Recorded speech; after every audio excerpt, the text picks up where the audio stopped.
नमस्कार दोस्तों, मैं प्रियजीत दास आज आपके साथ डिस्कस करूंगा फोर्स वोल्टेज एनालॉजी। ठीक है। तो यहाँ पे एक मैकेनिकल सिस्टम है।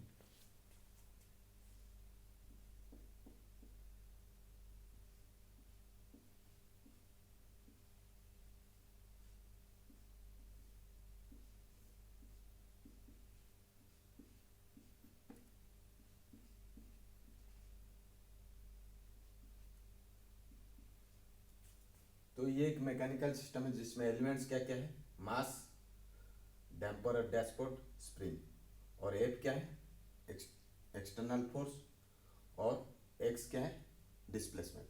ठीक है। तो इसमें अगर Newton's law of motion apply करेंगे, न्यूटन्स लॉ ऑफ मोशन, तो इक्वेशन क्या हो जाएगा, F equal to M T square X by D T square plus B D X by D T plus K X. ये होगा, already हम discuss कर चुके हैं। ट्रांसलेशनल मैकेनिकल सिस्टम है और इसमें Newton's law of motion apply करें तो ये इक्वेशन होगा। ठीक है। सिमिलरली एक इलेक्ट्रिकल सर्किट लेंगे जिसमें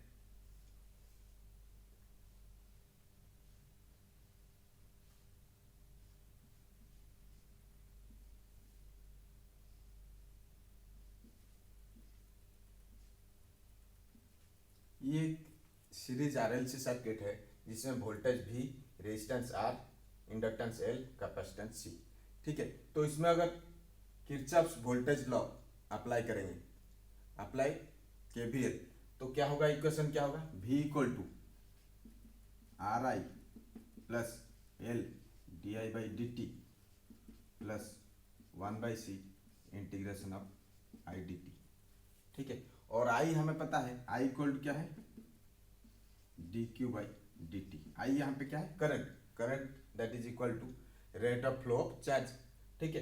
तो ये आई का वैल्यू को इस इक्वेशन में पुट करते हैं तो क्या होगा, v equal to R D Q by D T plus L D square Q by D T square plus integration differentiation cancel हो जाए तो क्या हो जाएगा, 1/c क्यू। ठीक है। और ये इक्वेशन को हम यहाँ पे रीराइट कर देंगे, रीअरेंज कर देंगे तो क्या हो जाएगा, v इक्वल टू हम लिख सकते हैं L D square Q by D T square plus are D Q by D T plus 1/c Q. तो ये इस मैकेनिकल सिस्टम का इक्वेशन है, डिफरेंशियल इक्वेशन। और ये जो इक्वेशन है इस इलेक्ट्रिकल सिस्टम का इक्वेशन है। और जो सीरीज आरएलसी सर्किट का इक्वेशन है, ये मान लो इक्वेशन नंबर 1, ये इक्वेशन नंबर 2। ठीक है। तो ये दोनों देखो, दोनों अलग अलग सिस्टम है, मैकेनिकल सिस्टम है, इलेक्ट्रिकल सिस्टम है। और इसमें जो डिफरेंशियल इक्वेशन मिल रहा है having same order, order same है। ठीक है। और सेम फॉर्म में है तो इसको हम बोल सकते हैं क्या, एनालॉगस सिस्टम। ठीक है। और इसमें देखो फोर्स, मैकेनिकल सिस्टम में फोर्स इक्वल टू क्या है, वोल्टेज। इलेक्ट्रिकल सिस्टम में वोल्टेज, तो इसलिए बोलते हैं इसको फोर्स वोल्टेज एनालॉजी। तो इसको एक टेबल के हेल्प से हम समझाएंगे ताकि अच्छे से समझ में आए। ठीक है। तो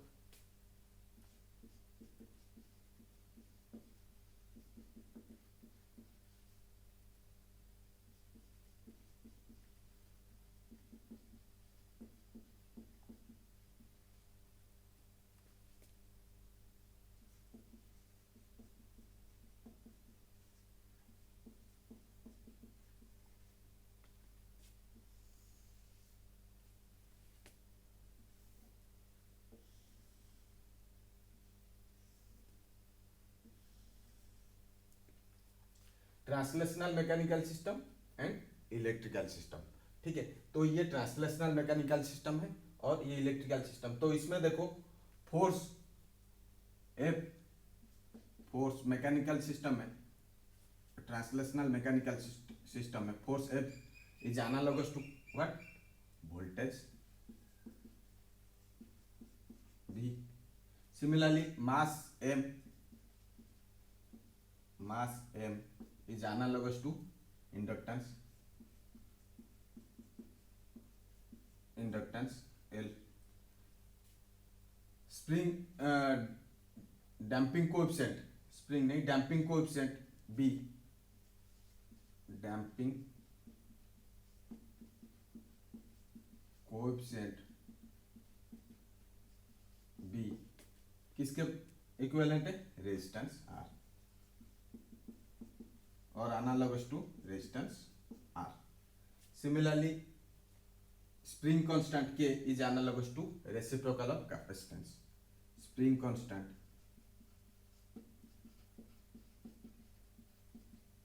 के is analogous to reciprocal of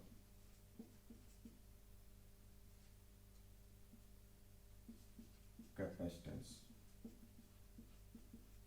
that is 1/c। और displacement is analogous to charge। displacement in mechanical system, displacement x is analogous to charge q।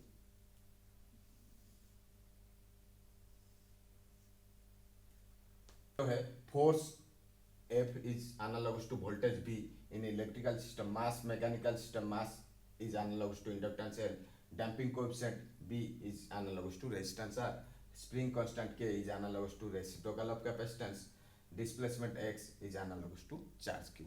अब हम एक मैकेनिकल सिस्टम लेंगे और उसको एनालॉगस इलेक्ट्रिकल सर्किट में कन्वर्ट कैसे करेंगे और यूजिंग फोर्स वोल्टेज एनालॉजी और एफ भी एनालॉजी के हेल्प से हम कैसे मैकेनिकल सिस्टम को इलेक्ट्रिकल सिस्टम में कन्वर्ट करेंगे और by using force to voltage analogy और एफ भी एनालॉजी। ठीक है,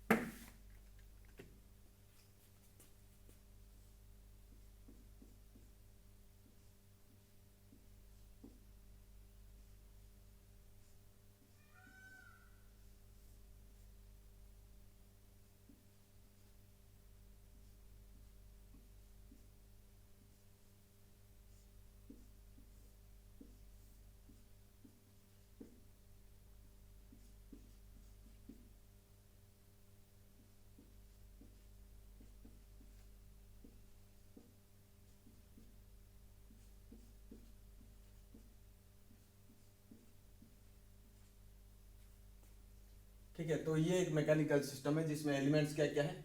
मास m1 एंड m2, डैशपोर्ट और damper b1 b2, spring k1 k2 और डिस्प्लेसमेंट x1 x2। ठीक है, और force F, external force F। तो ये एक मैकेनिकल सिस्टम गिवन है और इसको हम क्या करना है? एनालॉगस इलेक्ट्रिकल सर्किट में कन्वर्ट करना है। तो कैसे करेंगे? सबसे पहले हम देखेंगे कि number of displacement equal to number of loops और नंबर ऑफ मेसेस। ठीक है, तो यहाँ पे कितना डिस्प्लेसमेंट है? 2 डिस्प्लेसमेंट है। तो जो इलेक्ट्रिकल सर्किट नेटवर्क बनेगा और इलेक्ट्रिकल नेटवर्क बनेगा तो वो कितना होगा? 2 लूप होगा और 2 मेश होगा। ठीक है, तो यहाँ पे देखो, और external force F is analogous to what? Voltage V। ठीक है, तो सबसे पहले हम एक्सटर्नल फोर्स F के बदले हम यहाँ पे लिख देंगे अप्लाइड वोल्टेज V। ठीक है, और कहाँ पे ये जो फोर्स है, मास के बदले क्या लिख सकते हैं हम? Inductance L। तो ये मास M1 के बदले हम लिख सकते हैं L1। ठीक है, और B1 K1 यहाँ पे पैरेलल में है तो यहाँ पे क्या हो जाएगा? B1 के बदले हम क्या लिख सकते हैं? Resistance R। और K1 के बदले हम क्या लिख सकते हैं? Reciprocal of capacitance. और इसको लिख सकते हैं B1 के बदले R1 1/C1। ठीक है, तो देखो यहाँ पे B1 के बदले हम लिख दिए R1 और K1 के बदले लिख दिए 1/C1। सिमिलरली लूप जो मैश 2 लिखेंगे तो ये M2 के बदले हम क्या लिख सकते हैं? L2। ठीक है, और B2 के बदले हम क्या लिख सकते हैं,